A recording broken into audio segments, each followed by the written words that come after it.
অর্থ আত্মসাৎ করার অভিযোগে অভিযুক্ত যুক্তরাজ্যের ক্ষমতাসীন লেবার পার্টির মন্ত্রী টিউলিপ সিদ্দিক পদত্যাগ করেছেন। মঙ্গলবার রাতে দ্য গার্ডিয়ানে এক প্রতিবেদনে এ তথ্য জানানো হয়। যুক্তরাজ্যের ক্ষমতাসীন লেবার সরকারের মন্ত্রী ছিলেন টিউলিপ সিদ্দিক। তিনি বাংলাদেশের সাবেক প্রধানমন্ত্রী শেখ হাসিনার বোন শেখ রেহানার মেয়ে। বাংলাদেশে দুর্নীতি তদন্তে তার নাম আসার পর থেকেই তার ওপর পদত্যাগের চাপ বাড়ছিল। সাবেক প্রধানমন্ত্রী শেখ হাসিনা ও তার পরিবারের বিরুদ্ধে রূপপুর পারমাণবিক কেন্দ্রের প্রায় $4 বিলিয়ন আত্মসাতের অভিযোগের তদন্তে শেখ রেহানার মেয়ে টিউলিপের নামও আসে। এ ঘটনায় তাকে জিজ্ঞাসাবাদও করেছে যুক্তরাজ্যের মন্ত্রিসভা।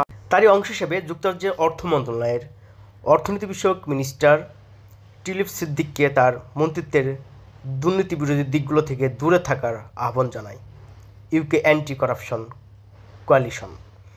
যুক্তরাজ্যের দুর্নীতিবিরোধী জোটটি অর্থনৈতিক অপরাধ, অর্থ পাচার এবং অবৈধ অর্থায়ন প্রতিরোধের দায়িত্ব টিউলিপের পরিবর্তে অন্য একজন মন্ত্রীর কাছে হস্তান্তরে দেশটির সরকারের প্রতি আহ্বান জানায়।